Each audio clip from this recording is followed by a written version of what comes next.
The Incredible Hulk will not be presented this evening.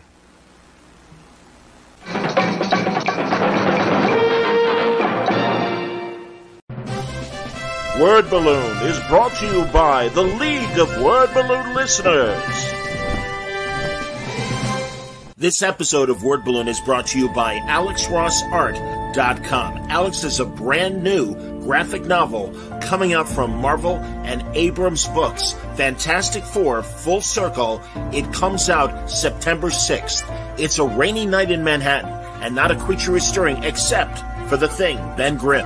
When an intruder suddenly appears inside the Baxter Building, the Fantastic Four find themselves surrounded by a swarm of invading parasites.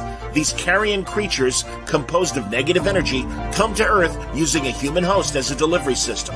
But for what purpose? And who is behind this untimely invasion? The Fantastic Four have no choice but to journey to the Negative Zone, an alien universe comprised entirely of antimatter, risking not just their own lives, but the fate of the cosmos. Fantastic Four Full Circle is the first long-form work written and illustrated by acclaimed artist Alex Ross, who revisits a classic Lee Kirby story from the 60s and introduces the storyline for a new generation of readers. Bold, vivid colors, his trademark visual storytelling, Ross takes Marvel's first team of superheroes to places only he can illustrate. The book also features a special poster jacket with the front flap unfolding to reveal an all-new, fully painted origin story of the Fantastic Four. Again, Fantastic Four Full Circle, out September 6th. For more details, go to AlexRossArt.com.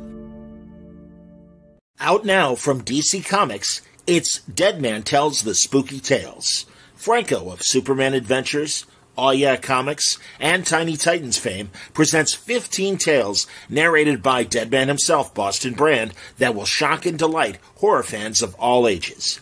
15 stories created by Franco and 15 amazing artists, presenting bold art and great storytelling. This is a great present for the fall and holiday seasons to young readers or to share with your children at nighttime story time. The book is out now from DC Comics. It's Dead Man Tells the Spooky Tales. Pick up your copy online or your favorite comic store today.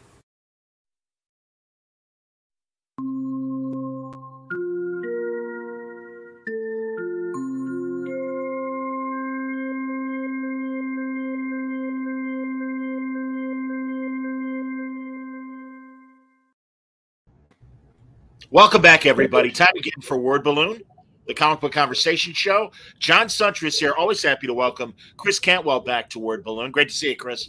Hey, thanks for having me, John. It's good to be back. Always, man. Great to talk. I always love because in your background, you always have a bunch of Star Trek action figures. Well, this is my Star Wars stuff and then my Marvel characters. Okay. But like my Star Trek wall is over there. And okay. I feel like I should turn I'm just gonna pick it up. Ha! Do it. Right. There they are.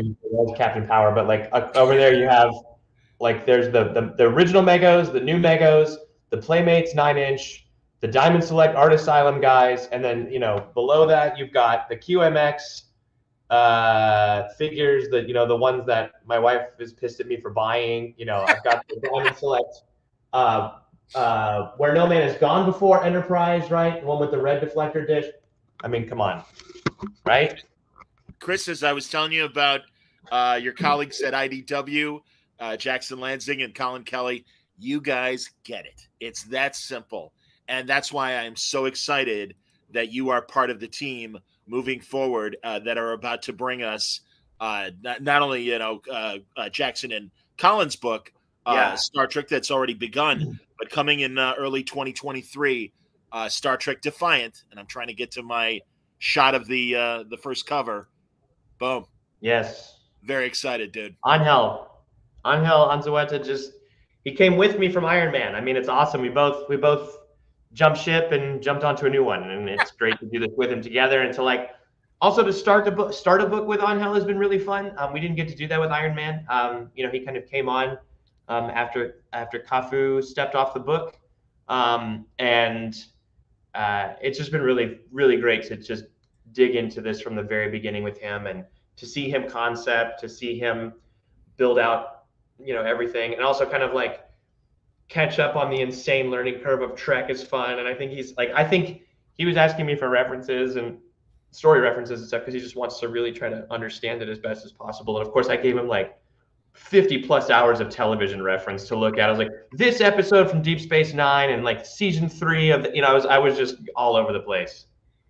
So that's great, man. Well, I'm very excited, and you know, we even got a tease of Worf entering the story with next issue from Jackson and Colin. This great J.K. Woodward painting of Sisko and Worf, and you know, Jackson kind of let the cat out of the bag a bit that Worf and Sisko are kind of at odds with each other.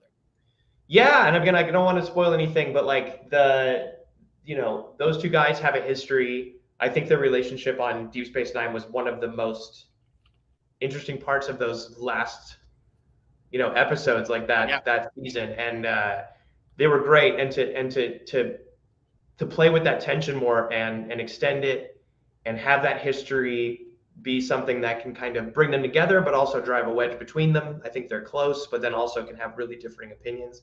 We're really gonna play with that in our books, and obviously that's a big instigator for my book, which is when Trek hits issue 5, Defiant will hit issue 1, and there will be a whole reason behind that where Sisko drawing Worf out of the ambassador realm for this adventure kind of goes sour between them for a lot of reasons. So I think it's going to be a lot of fun. And whereas like Sisko has always been this captain where he feels like a renegade in a lot of respects, right? Or like just not obeying rules. We've seen Worf be someone who is historically like been quite dutiful in Starfleet. Obviously, he has those moments of like insubordination and things that are very important to his character. So my book is really built on the foundation of that, which is like, where do those come from in him? Like, and the book is psychologically for Worf, him exploring and kind of expanding upon like that insubordination, right? The whole idea of my book is that it's a rogue mission, and that no one is in Starfleet uniforms in my book in Defiant. It is really like a rogue thing where he's cobbling together a kind of dirty dozen group to go out and go on like a galactic fugitive hunt, right? It's a manhunt. That's the book, and since Colin and Jackson's book is very kind of like classic Trek and high-minded and dealing with these kind of ethereal and philosophical concepts, obviously there's a lot of grist and visceral stuff in there and emotion, which is what they do so well. Like they wanted, when they pitched this concept of building out this universe to IDW and having connected books, they wanted a ground level gritty book, right? Like they wanted the book that was fast and loose in the galaxy, that was operating in the gray areas. And so out of that came Defiant. And then when I helped build that out and then kind of make it my own with On Hell, all of that, it's really what it's become. But it's first and foremost, it's still Star Trek. Like it's not anything outside the boundaries, but it's definitely playing with and pushing some envelopes and boundaries with the universe, which is great.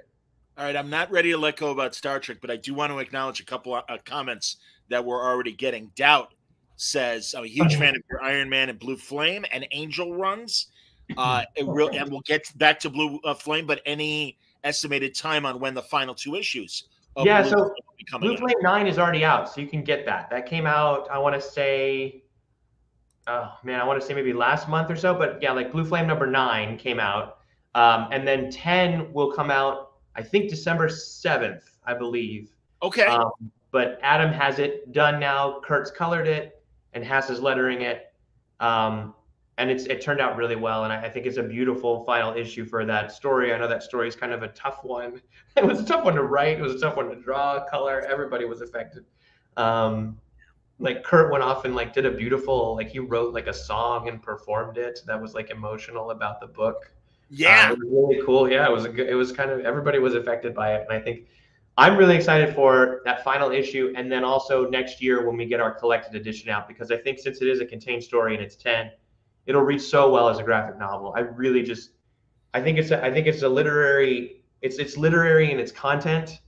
And then you also have Adam's art, which is just this wonderful pulp sci-fi that's also super raw, emotional, all that stuff. So that's coming, and it is done. It was finally crossing my desk to do my final pass on the lettering, and I just turned that in, I think, earlier this week. So December 7th. And you can get 9 now, which is good. That's awesome, man. You'll forgive me. Obviously, I put up cover 5, Oh, but no, I right. can't wait to read it as a whole piece, and also to hear Kurt's soundtrack to it. Yeah, I mean, and I have a buddy named Aaron Fisher who's done this beautiful kind of jazz piano riff, very sparse soundtrack for the whole thing. So Aaron and I are trying to figure out how to get that album released as like some sort of limited edition. The thing we've dreamed about is like putting out, like if you could get a deluxe version of the graphic novel with like a blue vinyl record, that was Aaron's track.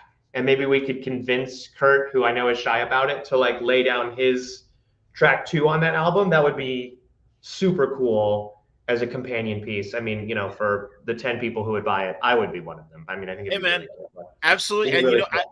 I might have mentioned this to you before. I know I've said it on Word Balloon before, but I always bug Dave Gibbons for his mod book, The Originals, to come up with a mod soundtrack. That would be amazing. That book does definitely need some sort of soundtrack. That would be so great. Wow. I hear you, man. Yeah, absolutely. Yeah. Zach wants you to know, and again, we're going to get to the Marvel stuff, I promise, but he's loving Iron Man, psyched for Namor.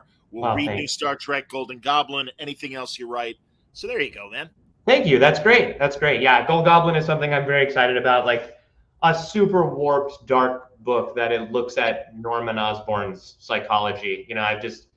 He's infinitely more fucked up than Victor Von Doom, is what I've realized in writing that book. Is like, wow, just what a twisted soul. And he's trying to be a good guy. So like it's still twisted.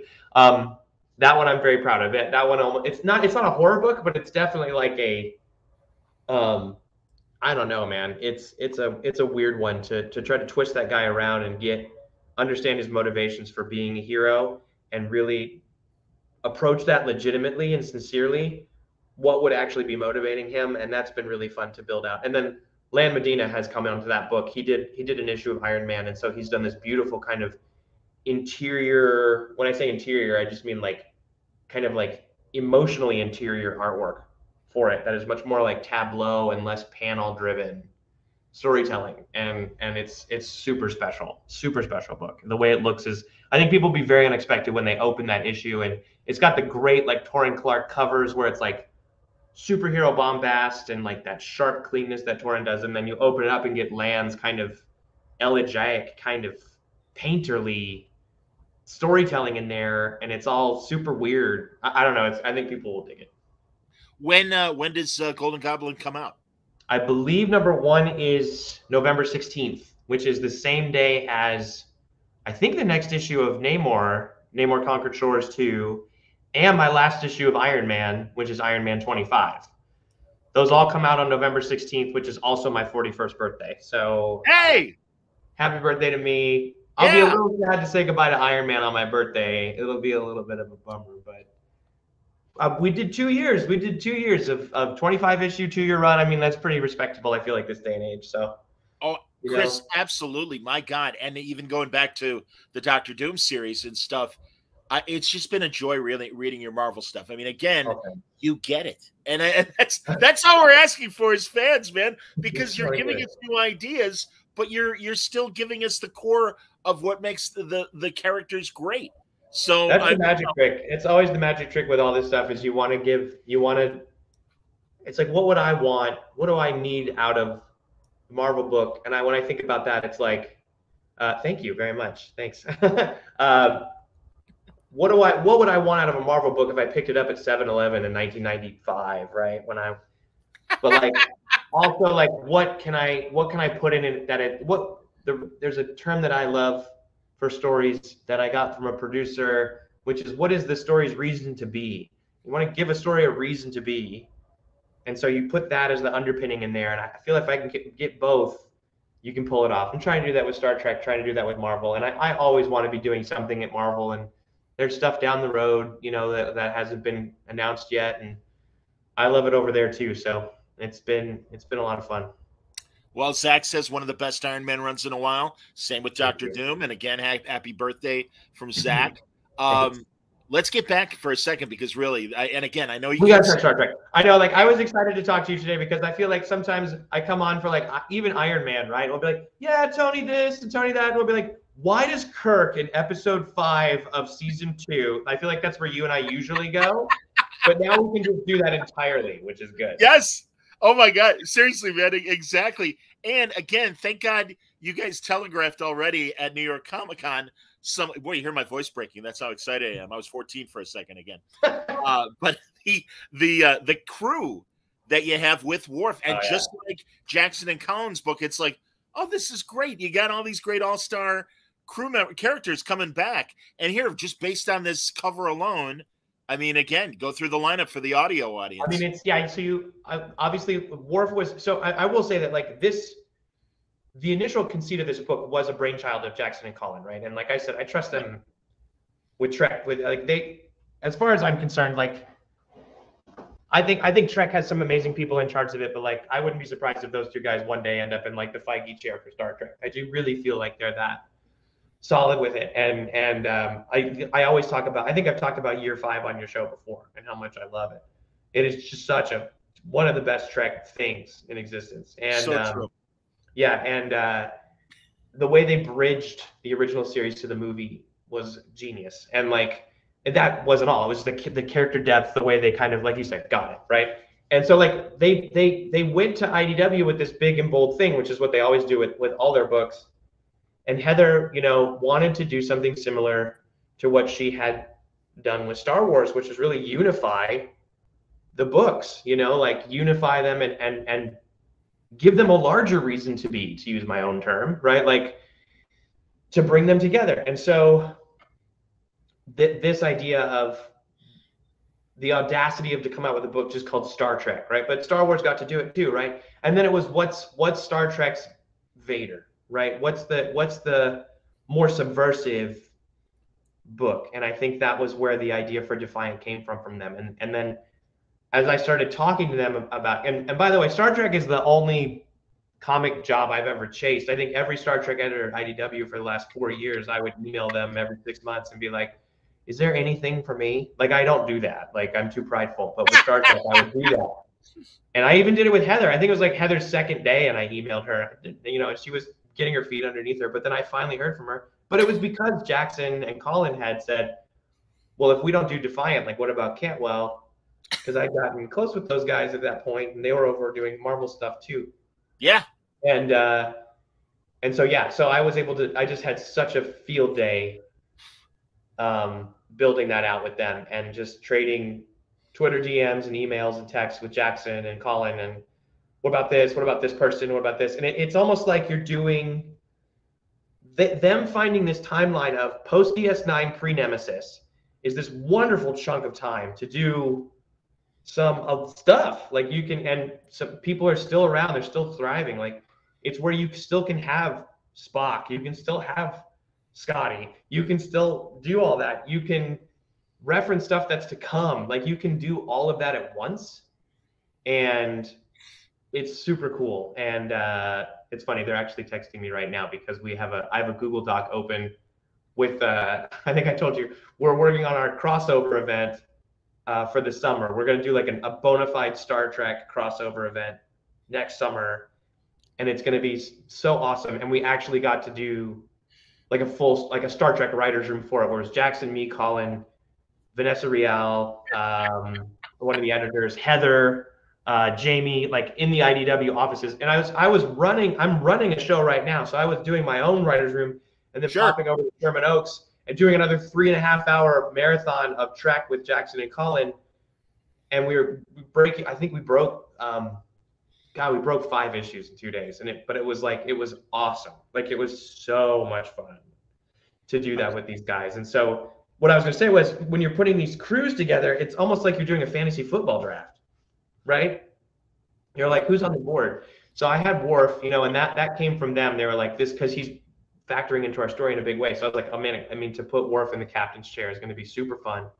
He's never gotten to do that. We're going to deal with his insecurities around that, his uncomfortability with it, watch him grow into a captain, but he's going to do it in this kind of left field way. And to like bring in late stage Spock, that also came from Jackson and Colin, right? And it's that Spock that is Spock is in that place of being like almost like a free radical, where he trusts himself so much that it's a little bit of a liability, right? Like he's so rogue post like unification, all of these things. you know, he's about to discover the science around, you know, Romulus's star. Like all of these things are about to happen. Right. The stuff that puts off the Kelvin timeline, it's like that's Yes. only 10 years or something down the road from this. So he's really in that kind of like late stage, like I don't give a shit what you think moment. Doing it on his own. Yeah, man, going And rogue. like that he can sound extraordinarily logical, but really what it may also come across as is self-justification in a way that I think is really fascinating with him, and I think can be surprising for Worf. And also take a Klingon, right? The kind of like highly emotional, volatile, you know, stereotype of that species, and put them in the captain's chair and then give them a Vulcan first officer was brilliant, right?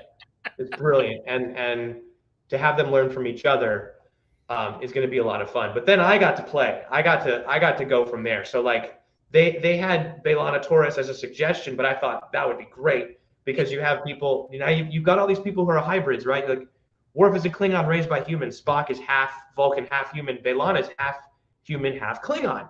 So she can kind of connect the dots in certain ways, and she can have certain conversations with Worf.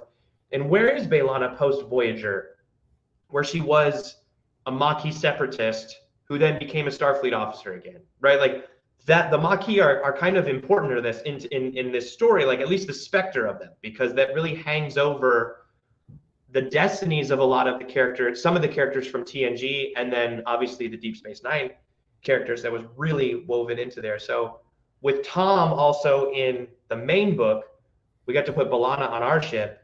Yep. For different reasons. They share a child. Neither of them are taking care of the child at that moment. So we get to write all the parent issues. They're like, what's it like to be in a dual working household? You know what I mean? Like, we get to do that in Star Trek Universe. And then I had to bring Ro in because she is maybe one of my favorite characters in Star Trek. I just love Ro to death. Yeah.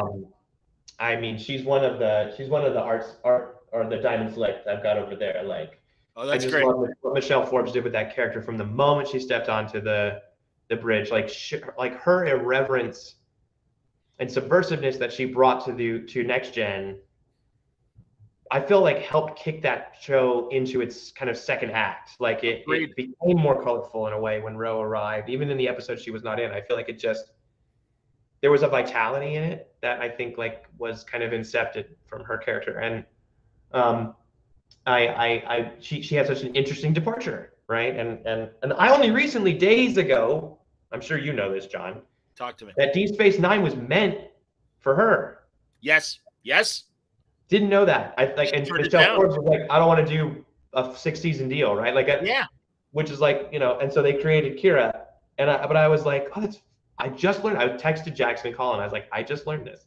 Oh, that's so funny, but great. Yeah. Yeah, I just learned it because I got a model of the Defiant, and it was in the little book, and I was like, oh, that's crazy. Yeah. But anyway, I was thinking about like, man, how crazy that would be with like Ro and Cisco, what that show would have been. I guess, but also within your book, this gives you an opportunity because, as you said, get to do that, and we are going to mix and match a little bit. Like, it takes a little bit. Like, so we'll get to the crossover in the summer, and my book comes out, I think, in March. So okay, we'll be running and gunning for a little while, and Colin and Jackson will be like into their second arc, I think. So, sure. And so I just thought of also like fun counterparts to their characters, right? So Ro to me as someone who has like rejected Starfleet, where is she now? Like she, you know, Worf, when she left, what I loved and I thought was delicious for the book was that her last episode of Next Gen, she has that conversation with Riker, and Riker lets her go, and Worf shows up to arrest her, and she's gone. And so that's the last time they've seen each other. So we get to answer that on the other side of that, which is, you know, cool. Worf never got to put her in cuffs, and now maybe needs her help. And so that to me was a lot of fun. And so she's in the book. And then of course, my biggest swing that I was like, can I do this? Will these guys go for this? Will IDW go for this? Will Trek go for this? Was Lore. Was just like, if we're gonna put Data on the Theseus, like what about Lore? Interesting. Can we do some Lore? And we ginned up some good stuff in terms of like why and how, and you know, what's going on with him. And, you know, I've been doing a big Next Gen rewatch with my sons, and that's been going on for a couple of years at this point. We started in the pandemic, the heart of the pandemic. And you know, so many of those things from like his second episode, he puts that chip in his head that's meant for Data. And Sung is like, don't do that. Like, that's not a good idea. And then the next thing you know, he shows up and he's trying to lead some Borg insurrection.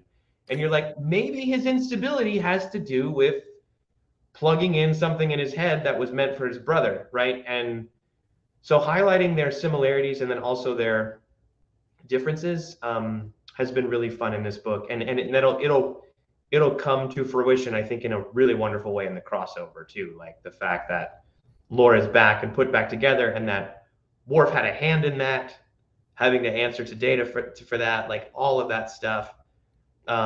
It's super, super rich and super fun. Yeah. Well, and deep down, because you could see it in that Brothers episode of Next Generation, as much as Lore tries to cut his own path and kind of loathes Noonien Singh, or no, pardon me, Dr. Sung. You know, it's easy to make that mistake all the time with Khan and I know. But there's that kernel of Lore still wants his approval, his father's approval. And you see it in that episode. Like, why didn't you care for me the way that you're caring for Data? I'm your first. I mean, and it's this great thing. And then also just your crew in general, putting Lore Ensign Rowe with B'Elanna as two people that have been in the Maquis and Starfleet going in opposite directions. So and I'm glad you brought that up. That is definitely rich territory for them, because, you know, when you get this ensemble, you want to see them all kind of pair off. Like that, B'Elanna, like Rowe was a spy who then defected and went legit. But in B'Elanna's eyes, she may be a poser, right?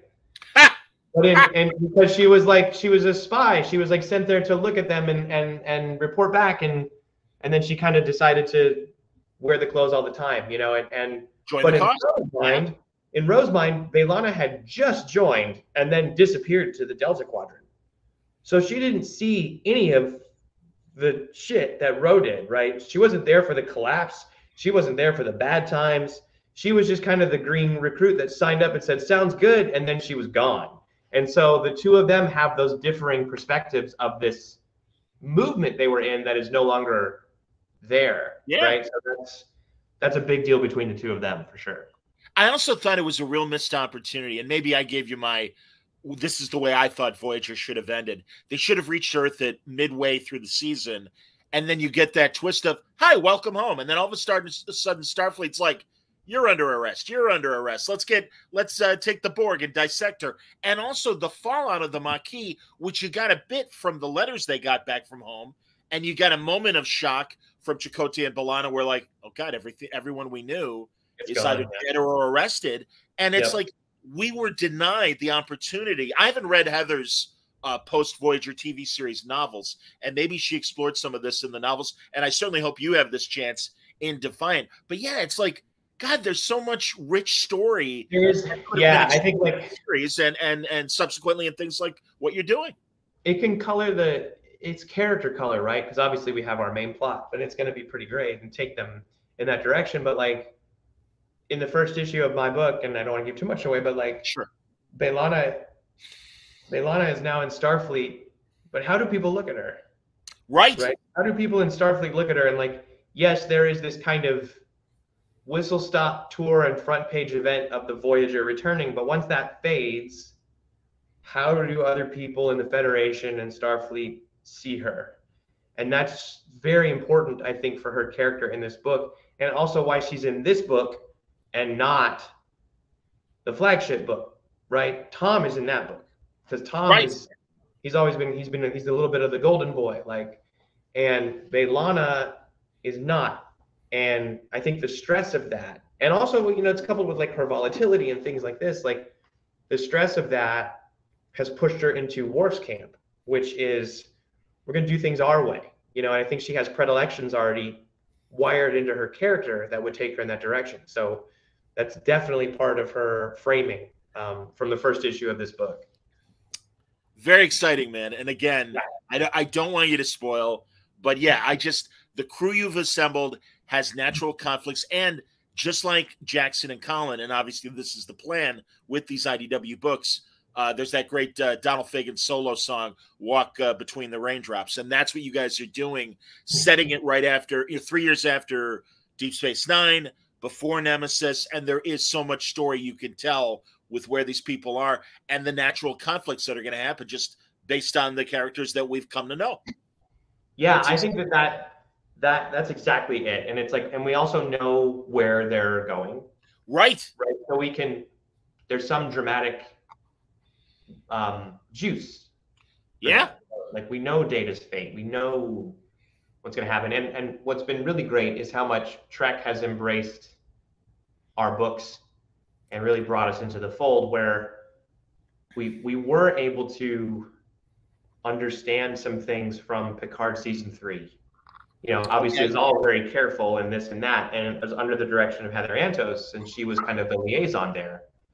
But to know what they're going to do and maybe try to reverse engineer some kind of mid beats for some of that, between characters, and obviously make sure the biggest thing was make sure we didn't upset the apple cart of Picard season 3. Like that was important. Sure. But also like understand that, and then like you said, just kind of dovetail in nicely so that all can kind of hang together and be of a piece for the audience, right? Like that's been amazing. So to have Trek really kind of bring us in has been huge for us.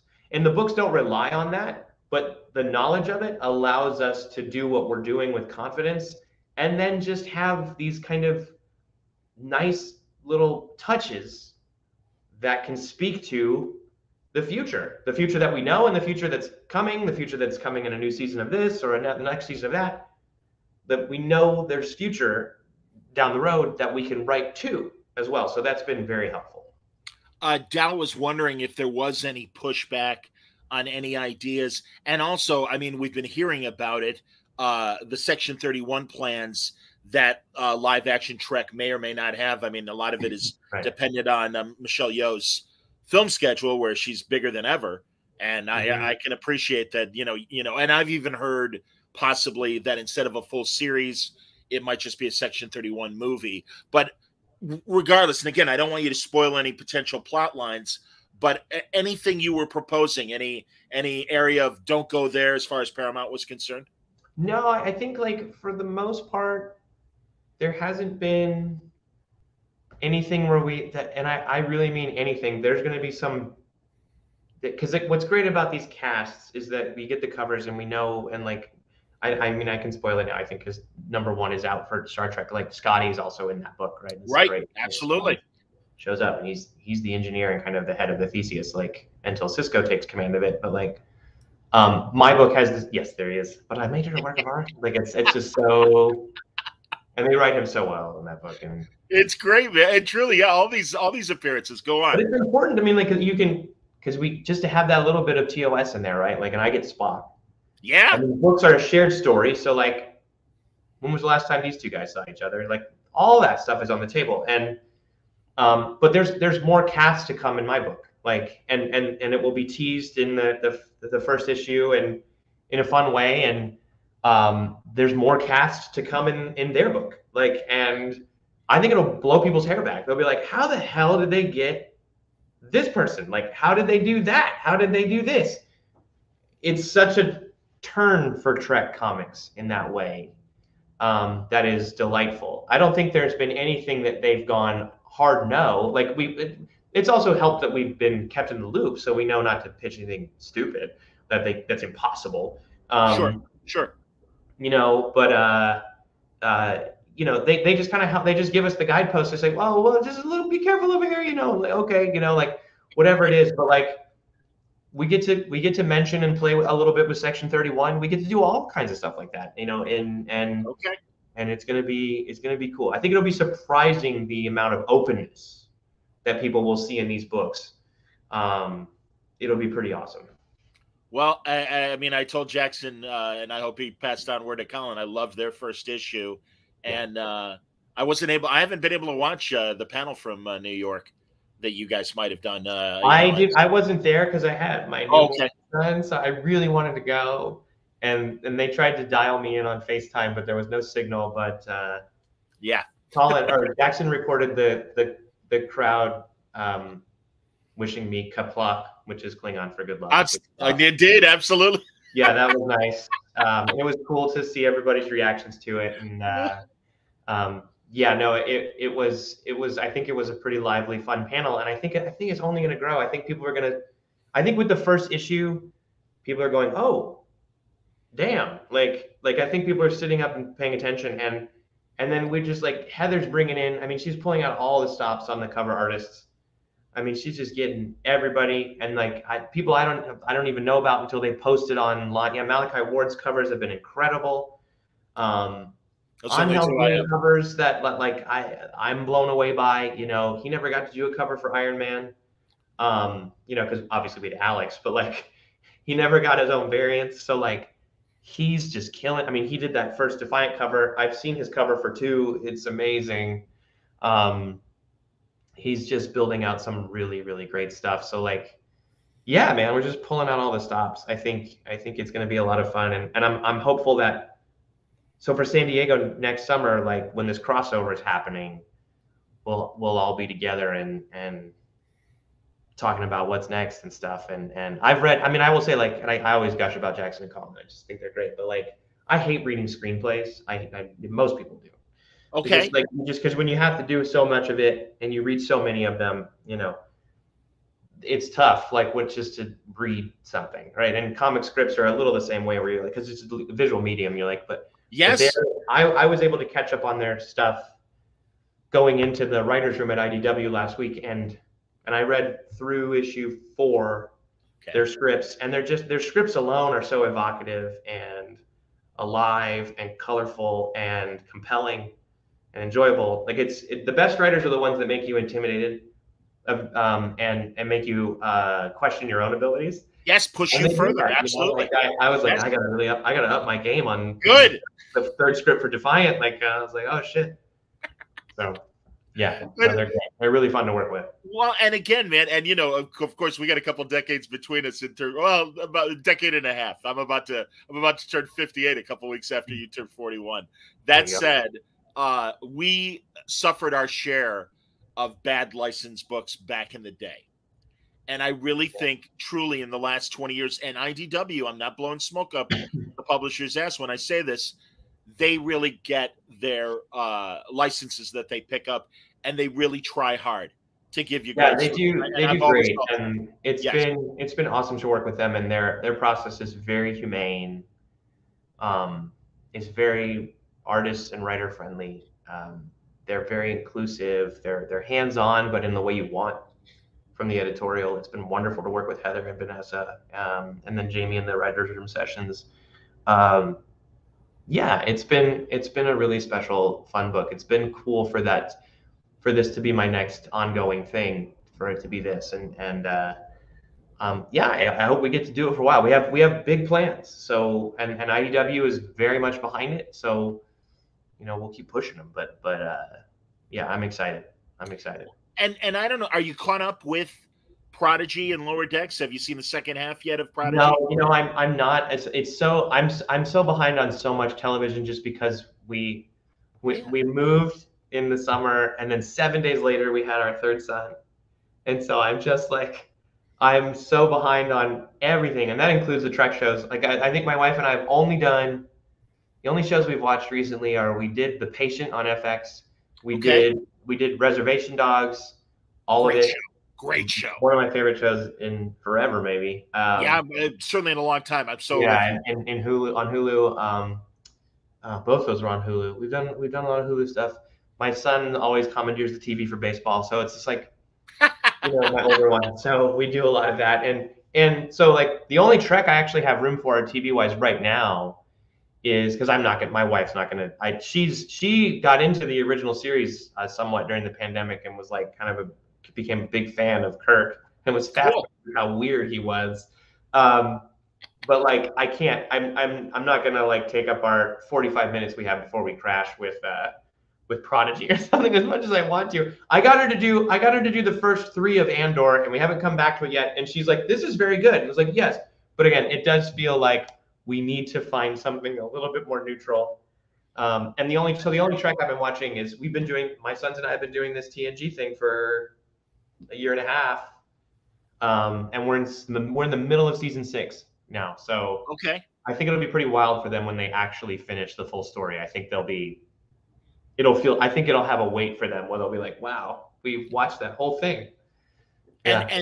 And the way it ends, I mean, God, All Good Things is such a great finale. I think that's gonna my son. I think that's gonna like blow their brains apart. They'll be like, what just happened? Yeah. Yes. Cool. Yeah. Well, I will say though, and I feel this way about the IDW comics as well.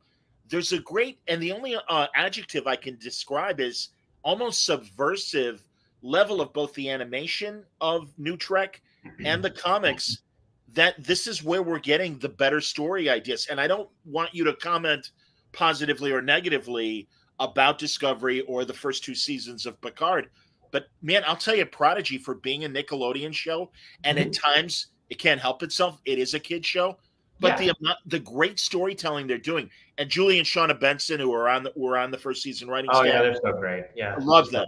They're like my little sisters, and I'm like, because really they knew that I've had my issues with Discovery and certainly the first 2 seasons of Picard, and I'm like, your show is great, and since it's been back, the latest 2 episodes, it's like, that is real Star Trek. These people get it, and even Lower Decks, which I had my problems with the first couple seasons, this season is such a vast improvement. And again, and I know that Mike is a massive Star Trek fan. You know, his season 8 on Twitter was hilarious. But again, he's figuring out how to tell the right.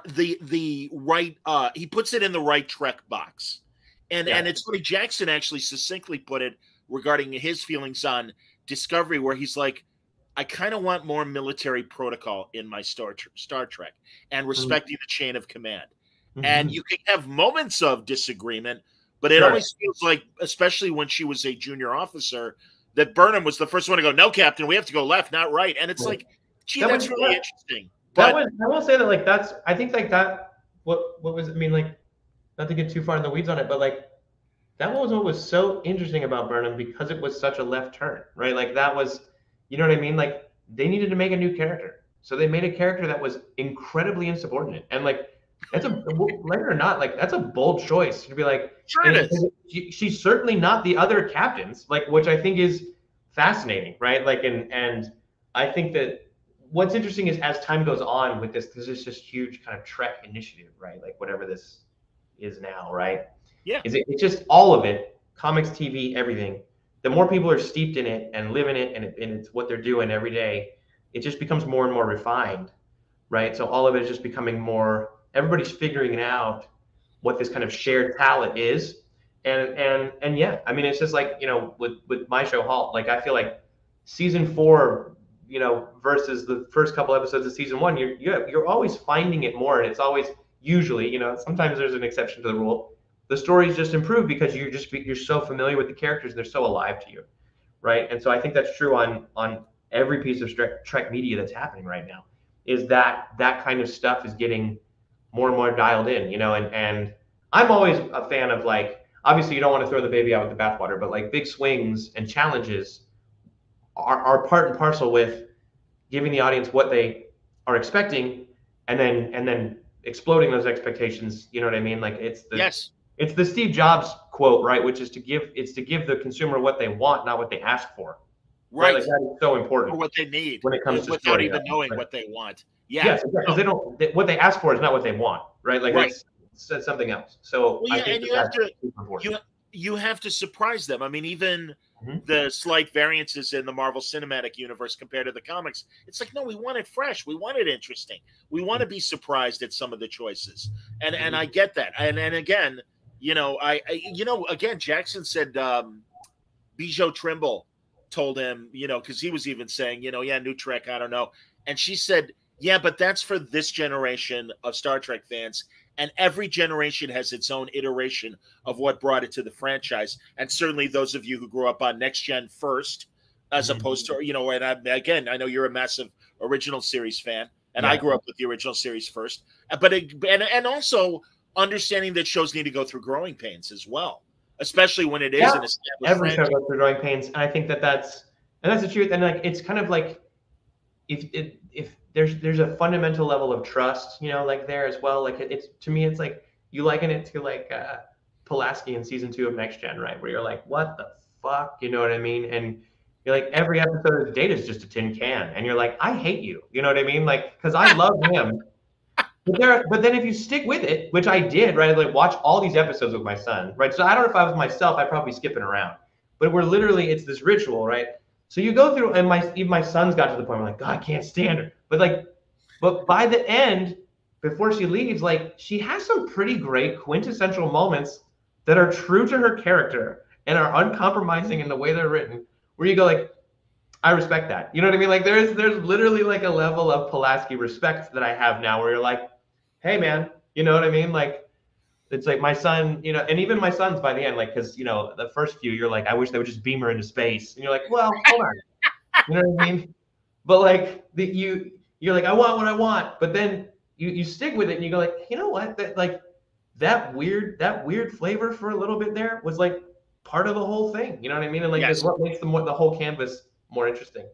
Couldn't agree more. And Trek's depth, I think, speaks to that.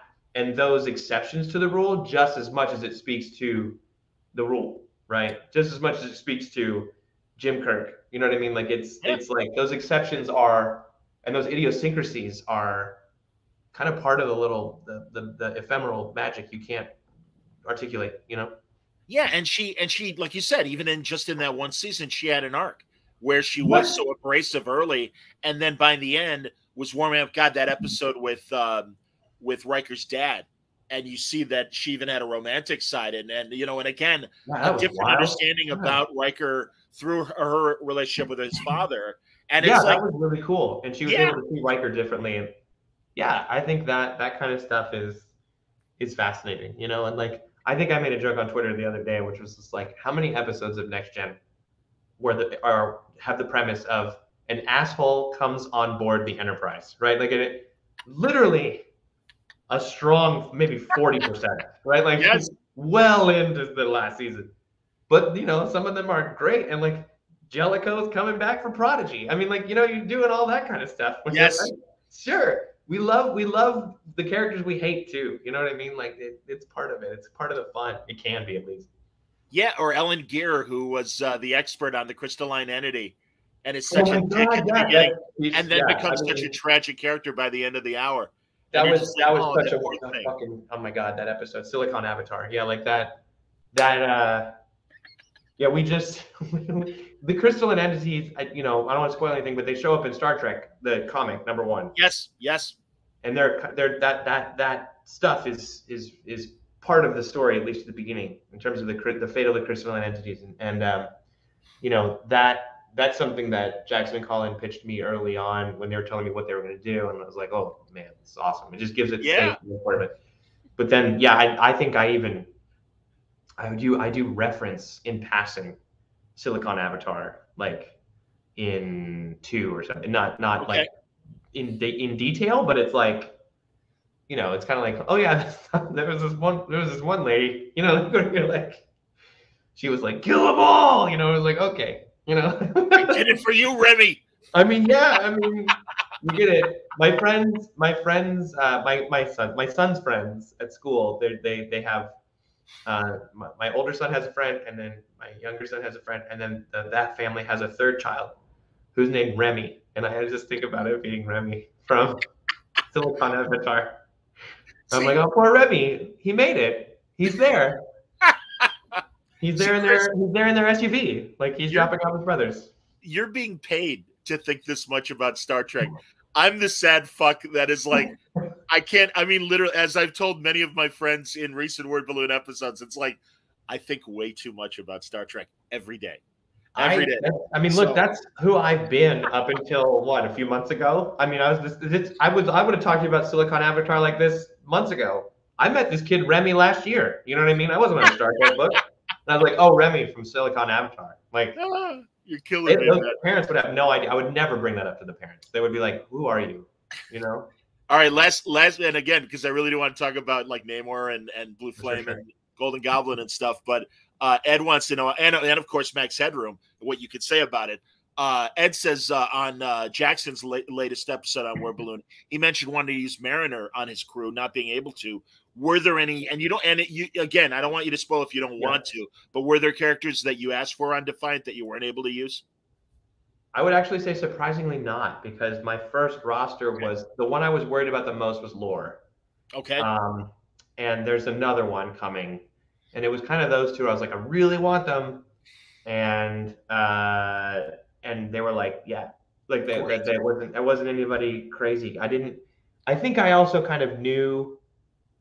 I wasn't gonna like. The story didn't.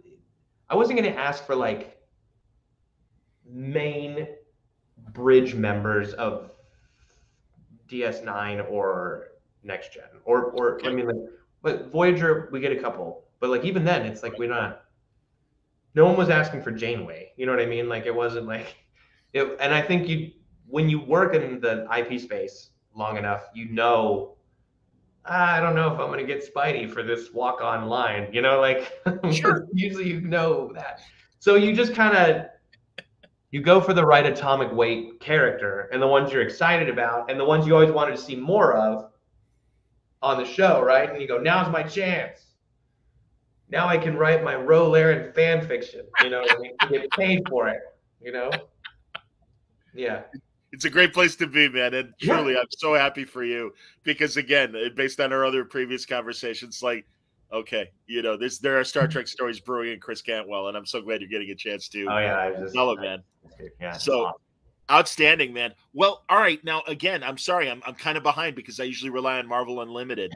Tell me about Namor, what you're doing with them. I love the fact that we're seeing a senior Namor as far as a look that we've never seen before. Rightfully so, because as you well know, and I haven't read your afterward, but I read about it, that it was Marvel's and that first appearance in 39 of Namor in the original Human Torch that kind of sparked your interest in the character. I love the fact that now he's acknowledged as the first mutant. And I mean, I feel like Jim Hammond and Steve Rogers have a really important place in the Marvel Universe because it's like, no, this was the first wave. That's why I loved Chip Zdarsky's Invaders comic where Namor went nuts. And it's like, well, who better to go to them and go, hey, man, it's us. Don't pull this shit with us. We know you. I think that was that one. Yeah, that was a good book. Although I fucked up something Chip did in that not in my book, not in Namor, but in Iron Man. I was like, Jim Hammond shouldn't have that shitty body that Tony built him. That's dumb. Let's get rid of that. So like, I just like, no, you know what? Korvac gives him a new Adam 1 android body. Fuck you, Chip. That was really my one thing for Chip was just like, oh, I just totally undid that story thing you did. Sorry. Like, but that's all right. But it was fun. I felt okay doing it because it was Chip. But no, I think that with Namor, we also get an Invaders reunion, but in an interesting way because it takes place 100 years into the future, right? And so it's an out of continuity book, main continuity, 616. Great. So it's a flooded Earth. The Earth is flooded because of climate catastrophe, but also because it's insinuated that the Kree, thinking that Earth was becoming an unwieldy member of the universal populace, kind of took them out of commission and hobbled them a little bit, right? And so they detonated some sort of atmospheric weapon that accelerated things and made it even worse. All the other heroes went to space to fight them, and none of them came back. And so all that's left is Namor and this underwater empire, because now the sea is even more the surface of the Earth. The surface-dwelling humans are basically incapacitated refugees, can't do anything, toxified air.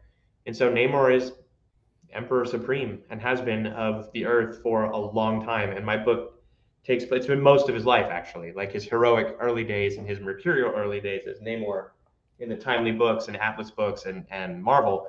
that's kind of a blip for him. And most of it has been like overseeing things and becoming more of a seasoned leader of a different power structure on the planet than any of the ones the readers are used to. So my book starts with him. He's recently stepped down from the throne, and he's handed the keys over to Namorita, and the whole empire is kind of crafted in his image. And yet he is reflecting on his younger days and his more mercurial times and more volatile things he's did in his life. And he has been the kind of sole Atlantean to refuse to give up on the remaining people on the surface. And so he's trying to save them. And it's almost like he's trying to make amends for the way he was. And he's built a single oxygenated settlement underwater in Atlantis. There's still people up on the surface that refuse to go down to this thing because this thing, for all intents and purposes, sucks. Like, it's not great. And it's not, he doesn't, like, Namor doesn't have the funding. He does not have the support of the Empire or the Kingdom. There are science problems with, like, using combustible fuel in a pressurized dry system that, like, Atlantean fuel doesn't work that way, right? It's wet fuel. It's all this kind of fun science shit. Sure. And it's turned this, so the oxygenated settlement underwater is kind of ghettoized. Okay. Power system failures all the time. It's thrust into darkness. There's crime. There's starvation rates. There's not enough food to go around because he does not have the full support of the Empire. And he's at the beginning, he's contending with like two folks, which is Steve is in that oxygenated settlement. He went down and it believes it. Wow. And is Steve, I mean, it's 100 years later or so. He's still, so all the characters that are in the book are characters that would have lived long because of their genes or their enhancements. Right. So like Steve, because of the serum, is old, but he looks probably like late 60s. You know what I mean? Like, yeah. He's kind of like hardened old man Steve Rogers, and he's down there like trying to keep the peace and help Namor with this vision. Up on the surface, the people that are kind of like, fuck you, are led by Luke Cage. Okay, and Luke Cage is like, we're not bending the knee to Atlantis. We're not going to go live in your shitty ghetto thing down there. Like, and like, also there's a problem with humans where like, they're basically sterile. Wow. And they're not having any more kids.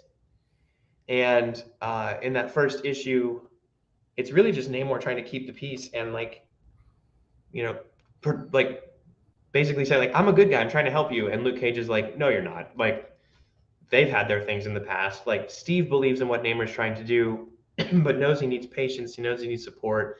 The Empire is totally distracted with like infighting and wars with like, you know, Kang and all, or like Krang and all these kinds of people. Like, you know, that shit's still going on. There's still kind of power struggles. Like Atuma is actually brought in. He's like the Secretary of Defense for Namorita. Like, so, but he does not like Namor.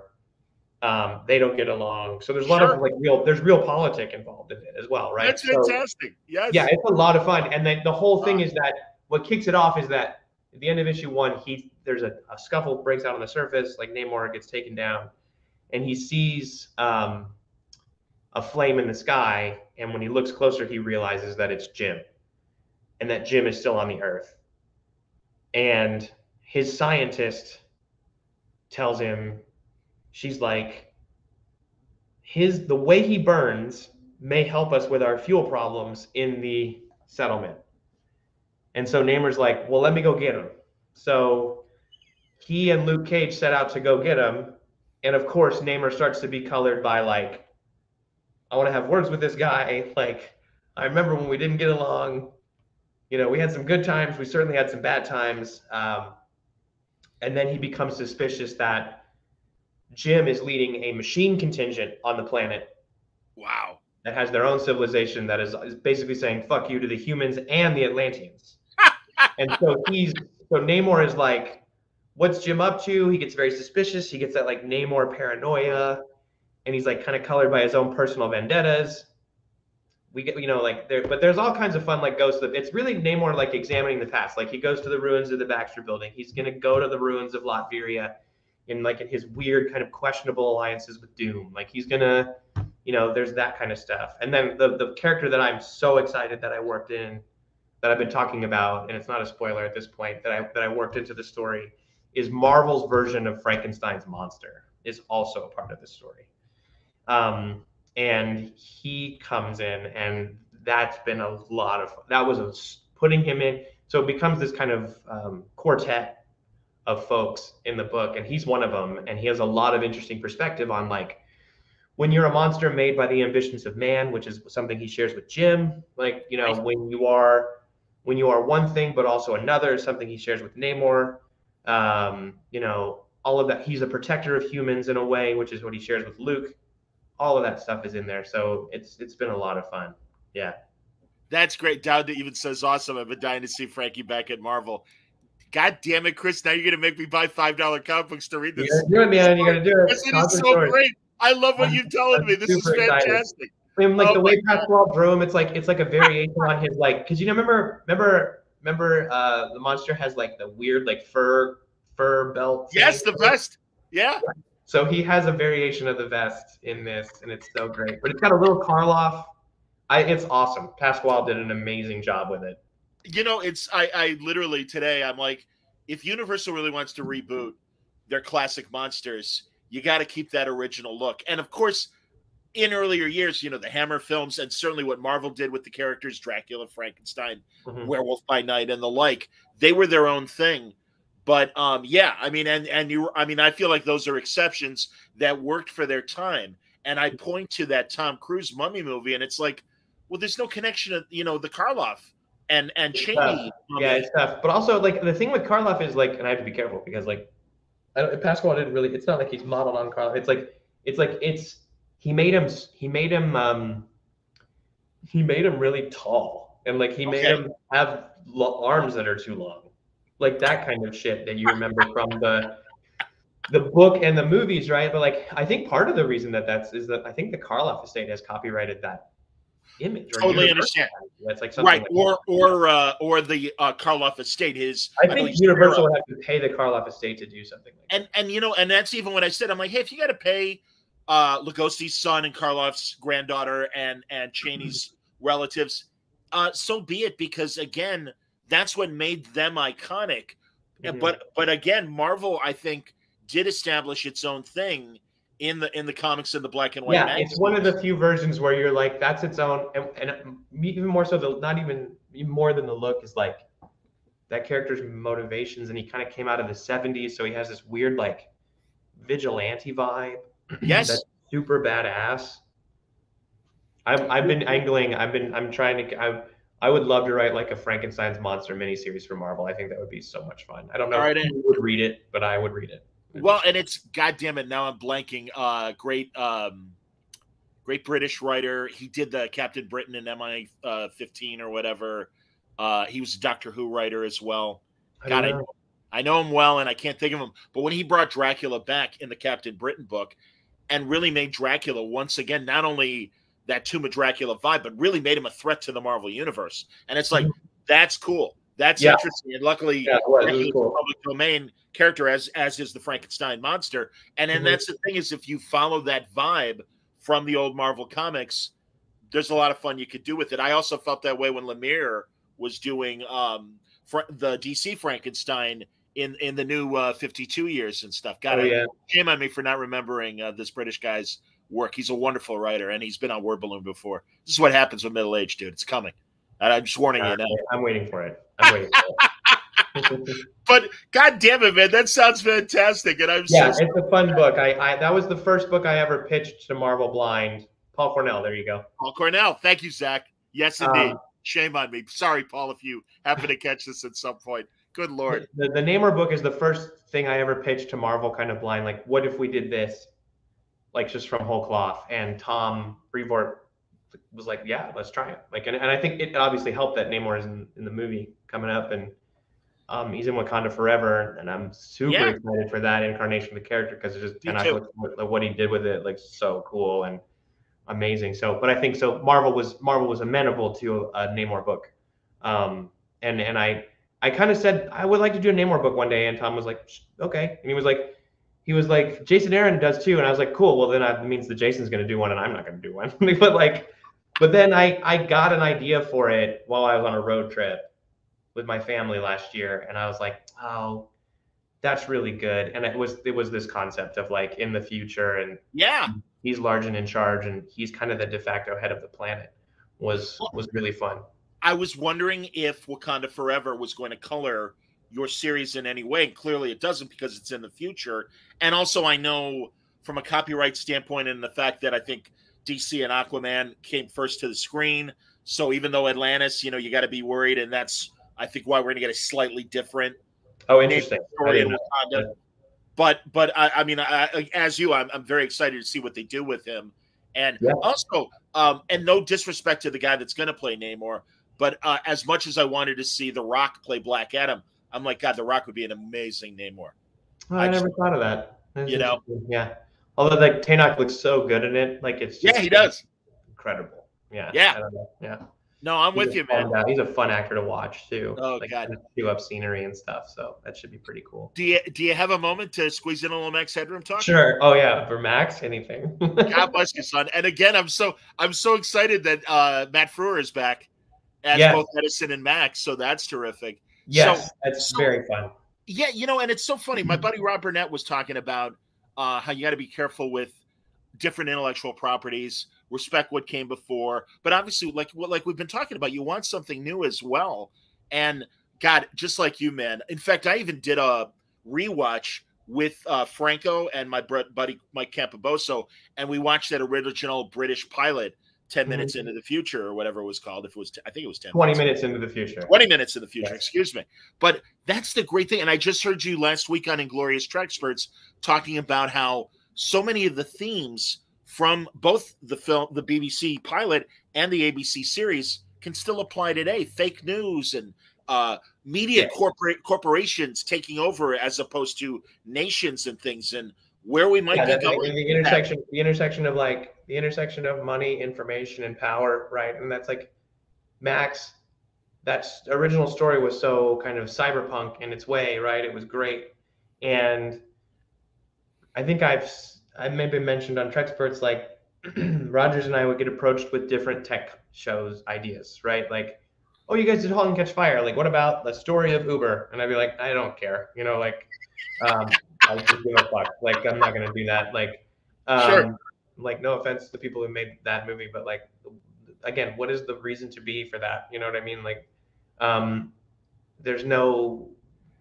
there just was no kind of underpinning that was more universal in that way. Of course, people are interested in that story, but like, what about people who are not interested in the immediacy of that, in that content, right? Sure. So what I thought was interesting about Max, and what I was super drawn to about Max, obviously I loved it as a kid and growing up, and it was such a funky, weird kind of like out there, doesn't pull any punches, kind of bizarre for bizarre sake tone that I loved.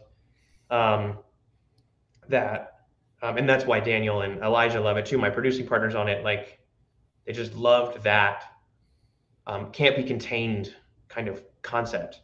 And in approaching it now, it was, my God, maybe I finally actually found something that feels like the spiritual follow-up to *Halt and Catch Fire*, where we can talk about technology in a way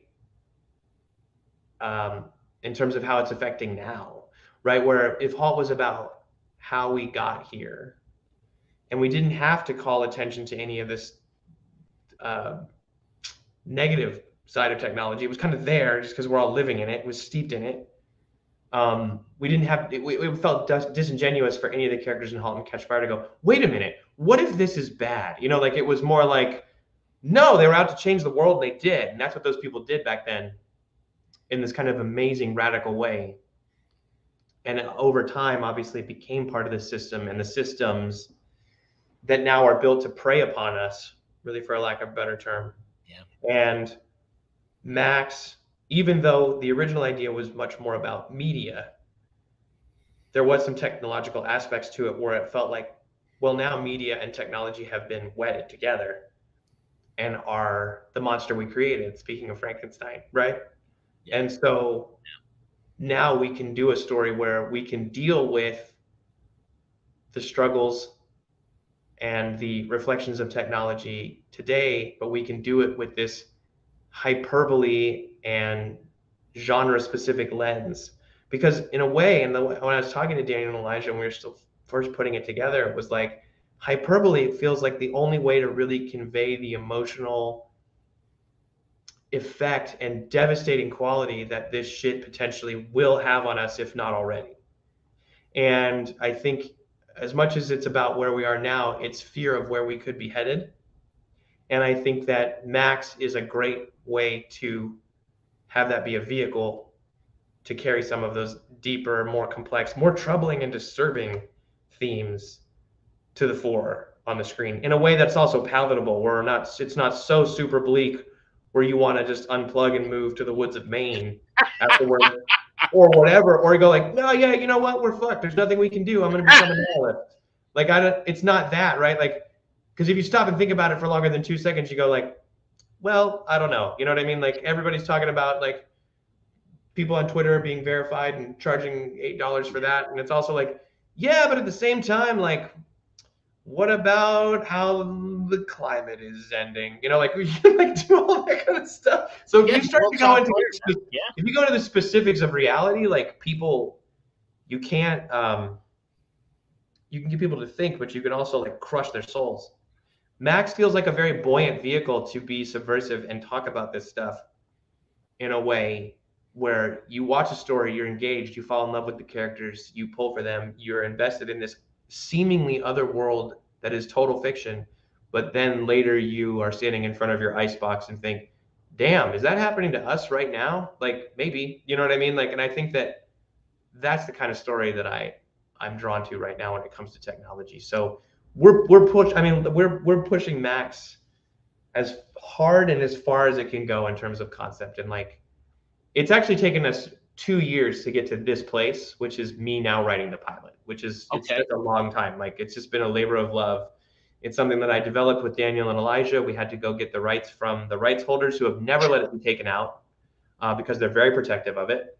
Rightfully so. Yes. And then we had to go get Matt, and Matt's very protective of it. Rightfully so. Right. Absolutely, man. And so thankfully, we've got both of them on board, and Matt's a producer on the show as well now, and he's so incredibly thoughtful and careful with his approach to the character, and he's a brilliant guy. It's funny. I mean, he's out there like raising llamas in Canada on an island. Really? Wow. He doesn't need to do this, but I think he saw that I was trying to create something that felt necessary, at least, you know what I mean? That it actually would be worth doing for more than just a paycheck and some fun laughs. And so he's drawn to that. And so he's been a really invaluable member of the Brain Trust. And AMC is a place where I think they still let you make weird television. They really do. And I'm happy to be there. Is *Halt and Catch Fire* on AMC Plus right now, streaming? Yeah, it's on. That's where you can go see it. Yeah. All right. You know, honestly, luckily I could write them off for tax purposes, but I have so many streaming things that I'm thinking about canceling a couple that I'm really not paying attention to and jumping on AMC Plus, and not only for the current new stuff, like you said, because they have always been risk takers, but also to revisit *Halt*. And what was that? I heard Mark and Darren mention it when they were talking to you on Inglorious Trexperts. The list that *Halt and Catch Fire* made it on for greatest TV shows ever. I don't know. The Rolling Stones list that came out of like maybe last month, which was very nice. Yeah, we were like number 51 of 100 or something. Yeah, which is very nice. It's such a cool, weird thing. It's cool. I love that people still continue to find that show and discuss it and dig it. And you know, I posted some picture of Lee Pace today making a joke about Elon and everybody, and people seem to respond and get the joke immediately, which was nice. So it's still relevant. It's still out there, and it's nice to continue to discover it. Yeah. You know, I replayed an interview I did with Noah Wiley when he was making *Falling Skies*, and I only had like 5 or 10 minutes with him, and I had to mention his TV movie with TNT, Pirates of Silicon Valley. Yes. Oh my God! And I'm sure that was in your guys' brain when you were making *Halt*. Of course, it was kind of the only thing that had gotten anywhere near close to doing it right in a way, right? And it's him and Anthony Michael Hall, right? Yes, and yeah, Anthony played Bill Gates, and Noah played Steve Jobs. And man, I don't know about, and again, because you're a little bit younger than me, in the 80s, I had a ton of friends that were techies and had those homemade computers.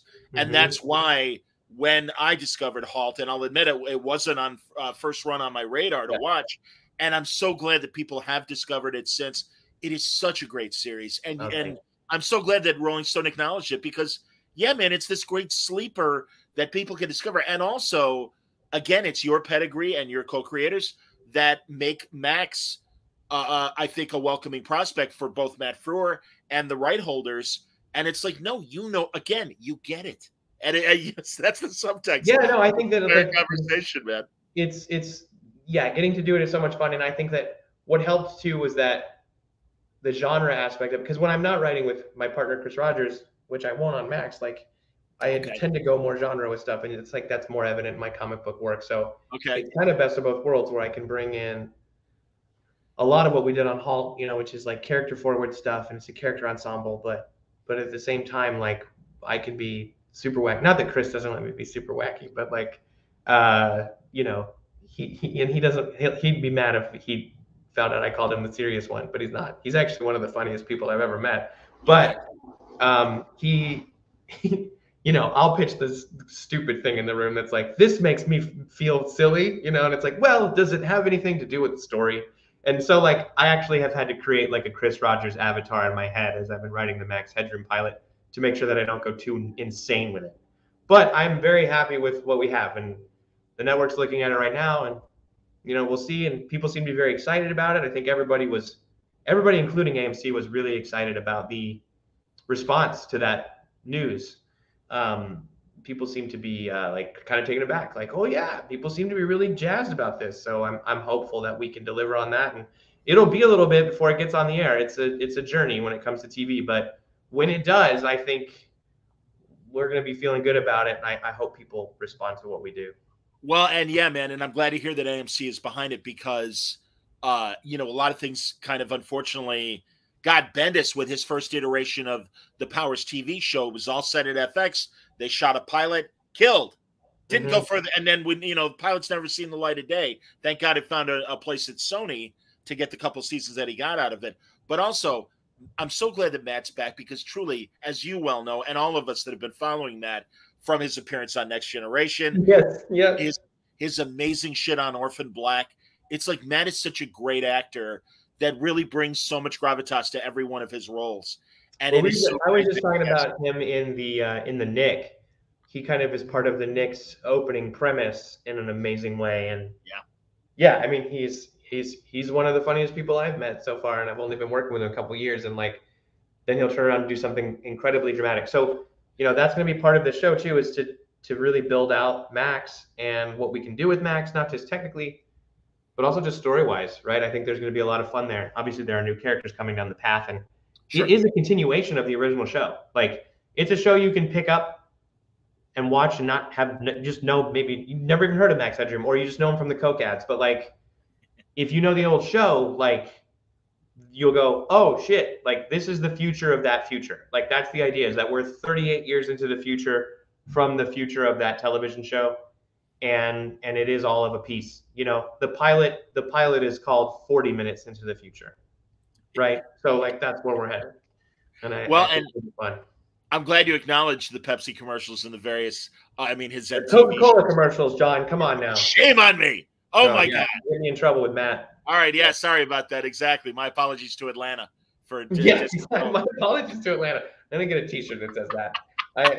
He also the MTV stuff that was also fun for him, right? And it was fun, but it detracted from the original concept in the ABC show. And it's like, hey, and again, I don't mean to sound like a snob when it comes to Max, but it's like, no, let's get back to the good sci-fi story that the original people were telling and that you are continuing. It's just like Quantum Leap, where I don't believe Scott Bakula when he says he's not going to be a part of it. And I'm so glad the new show is a continuation of the 80s show. Yeah. And it's still its own thing. But for those of us that have been on the ride from day one are like, oh, look, there's magic. And, oh, they are talking about Al. And, it's like, this is great. And it sounds like you're kind of sharing that same We formula. are going to do that. Like, and that it is a continuation in a lot of ways. And like, and yeah, but I think even with that stuff with Max, like what those things point out to me, whether it be like talk show or the Coke ads or the MTV stuff, whatever it was, or like he shows up on Letterman, it just shows you like he was a cultural icon in a way and spoke to something fundamental that even if a typical person on the street couldn't articulate it, like it kind of captured not just a zeitgeist, but an idea that was powerful. And I think that, you know, the show is still going to be crazy and funny and silly and all that stuff. And we have Matt, and we're going to put him in that godforsaken makeup again and make him miserable and all that stuff. But like, we're also going to like, you know, we're going to make you feel something, you know what I mean? And make you think. I hope, you know, that's kind of the fun. Have fun and think about it too after you're done. I don't know. We'll see. Dude, I have faith in you. All right, a couple fast questions, and shame on me for not mentioning She Could Fly. Oh, thanks. And tell me about Briar. And tell me about Briar too. Briar is great. I mean, we've only have one issue of that out, and that's an idea that I've been putting together for that's almost 3 years in the making. It's something that I came up with, which was really just the idea of like, what if Sleeping Beauty was never woken up, right? Like, what if she woke up too late and everything was gone? Maybe I was inspired by the original ending of Army of Darkness. I don't know, but like, it was really the idea of what if she woke up, or she never was kissed awake, and she wakes up and the entire world that she once knew is just totally history, right? And she's history, and her fairy tale is no longer being written, and no one gives a shit, and it's an awful place, and she's like this 17-year-old girl who's got to kind of make do, and she's no longer royalty. And it really became even before, when I started working on it, was before the pandemic, and now it seems like it's really coming to stark relief how much of an allegory it can be for, well, we're never going back to the way things were in a certain regard. And I think that that's definitely true for her. But even more so, I think what that book is about is about somebody just writing their own destiny, right? It's about somebody who thought they were, you know, they're a player in a larger story, and really what ends up being true is they have to make their own story, they have to tell their own story, they have to survive their own story, and it really is just a story about, like, you know, radical free will, as opposed to she is the one that will unite the kingdoms when the prince kisses her and wakes her up. You know, and I think that to me is also, we get to like, you know, upend some of the patriarchal stuff of the old fairy tale, which is hundreds of years old. And yeah, Germán, to his credit, helped me kind of come up with the real kind of mechanism in the book, which is that Prince Charming does come, he just doesn't wake her up. He just marries her anyway and keeps her asleep. Because it's easier that way. And it's terrible. And of course, he runs the kingdom into the ground. So she wakes up 100 years later, and like, he's history. And so like, that has been really fun to play with. And it's bi-monthly, just because we're taking time with the art, and Germán is kind of deliberate in his process. But I will say that the second issue is now done, and it comes out November 30th. Right. And it's every bit as special as the first one.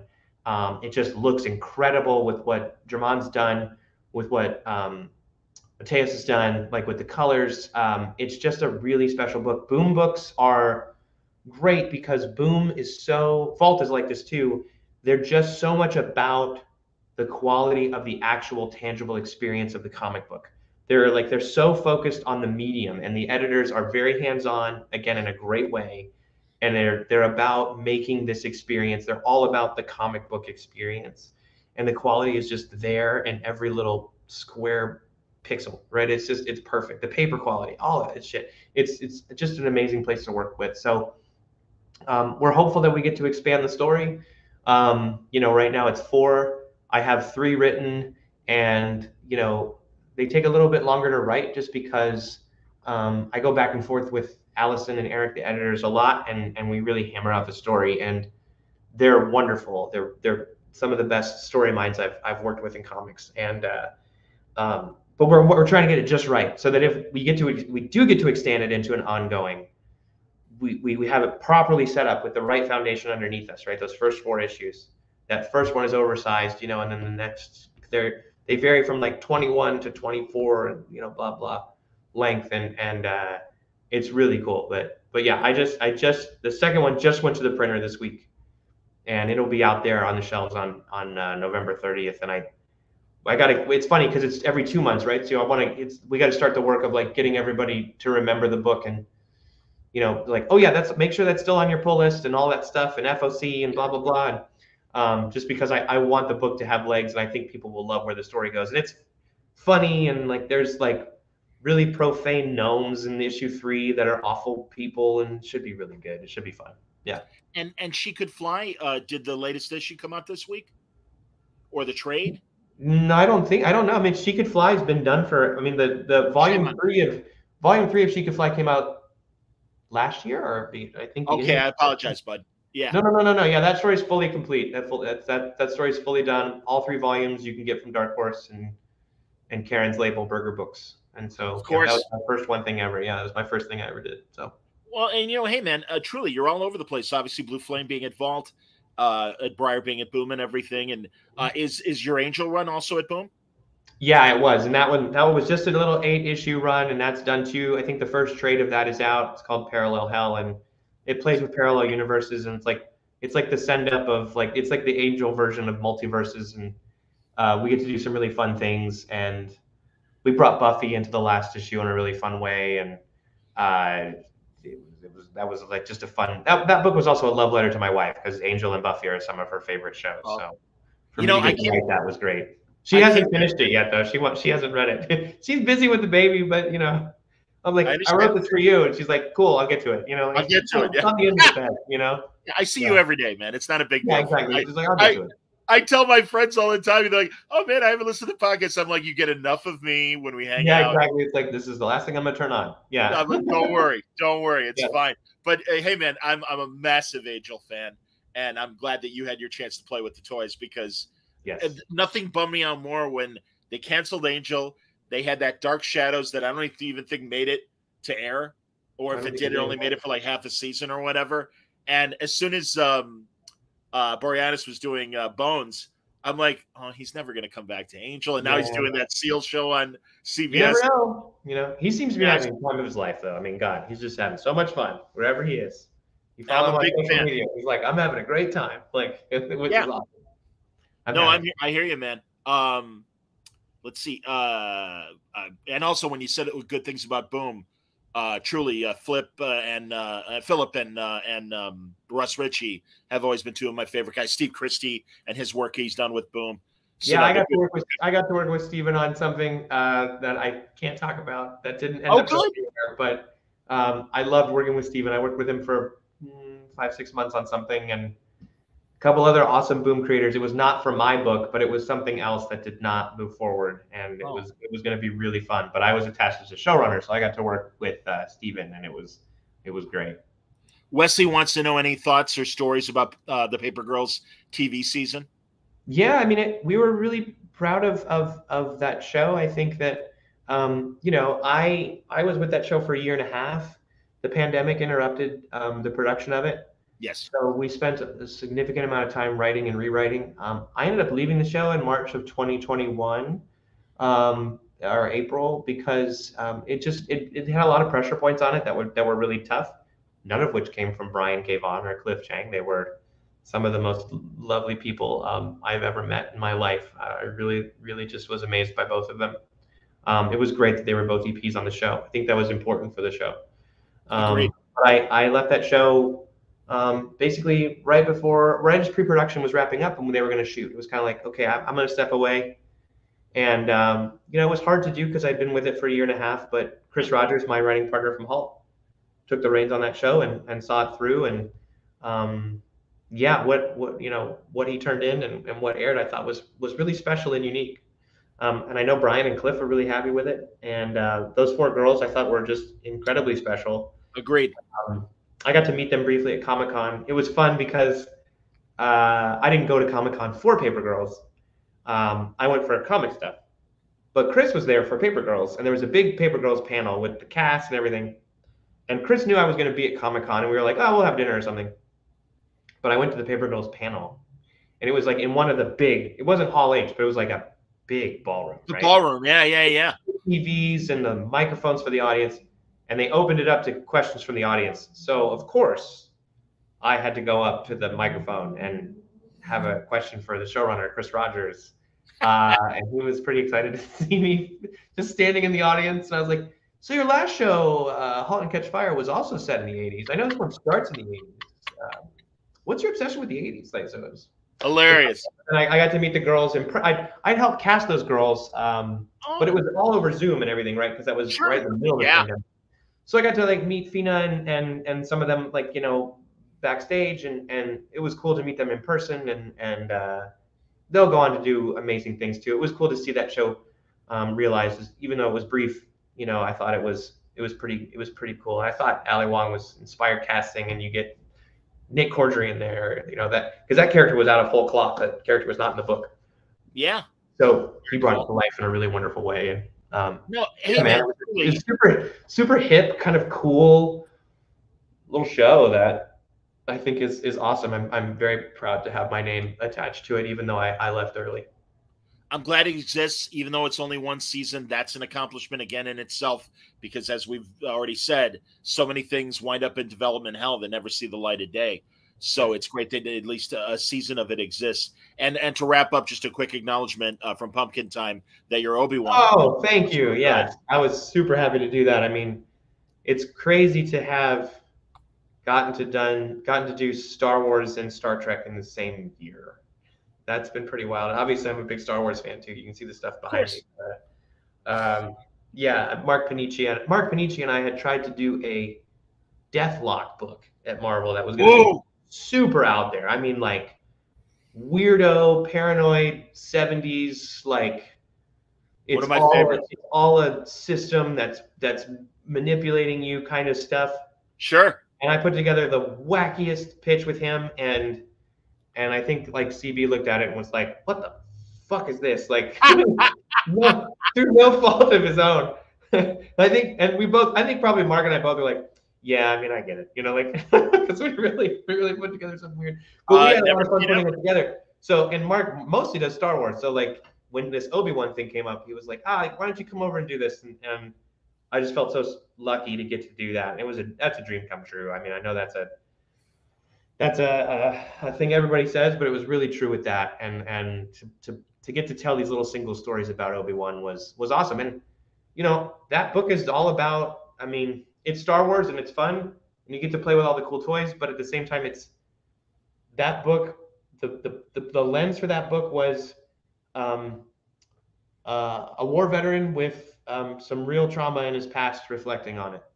That was really what that book was. I was like, if I'm going to do Star Wars, like maybe what's the new way to put the wars in Star Wars? And so it was really Obi-Wan is a veteran of several conflicts and lost some really important people, and he's looking back on it. That was a really fun way to approach that. It was cool.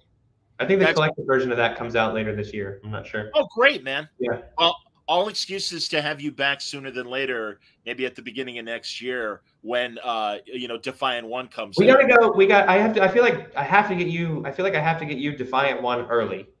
Oh God, please, that'd be great. Thank you, man. You and I can talk about it, and you can tell me what you liked and what you didn't, and I can be like, "Oh, fuck off, that was good," you know, and then we can do that whole thing. I think that would be great. And that's Chris. I know how busy you are, man, and truly. We should, if you have the time, maybe during the holidays, and maybe you've got a break during then. And again, you got 3 kids, you got a wife. I totally get it.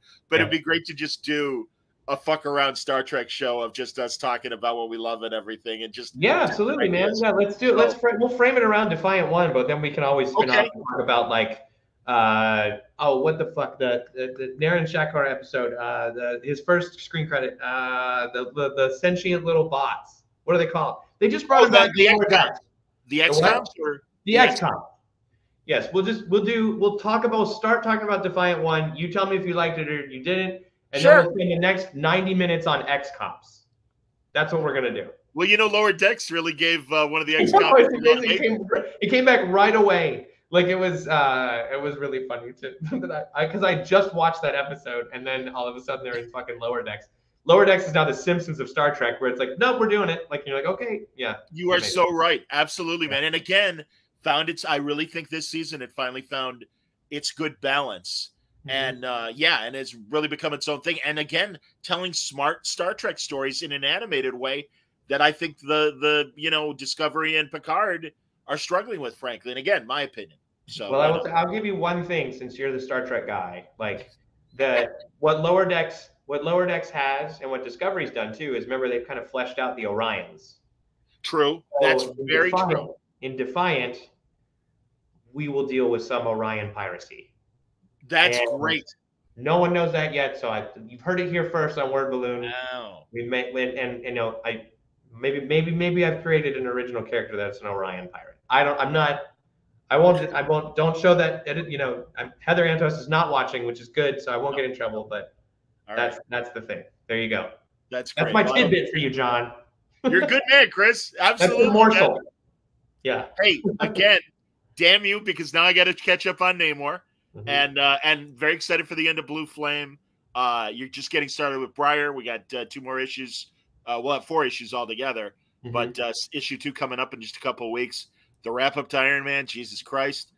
So all of it really, as always, so exciting. And dude, you're killing it, man. And I'm so happy for you. Thank you. Really, it's been great to get to know you these last couple of years. And absolutely, John. It's been a lot of fun, man. Thanks for putting up with my dumb old schedule, and finally I got on here. Yeah. No, all good, man. And always worth the wait, so don't kid yourself. Everybody, thanks a lot for watching. Going to be another fun week next week on Word Balloon. Please make sure you join us. If you like the show, please like it. Please subscribe. If you got the scratch to spare on Patreon, your help is welcome. And thank you, everybody, very least for your attention. So we'll talk to you next time. Thanks a lot. Stay safe, stay happy, stay healthy.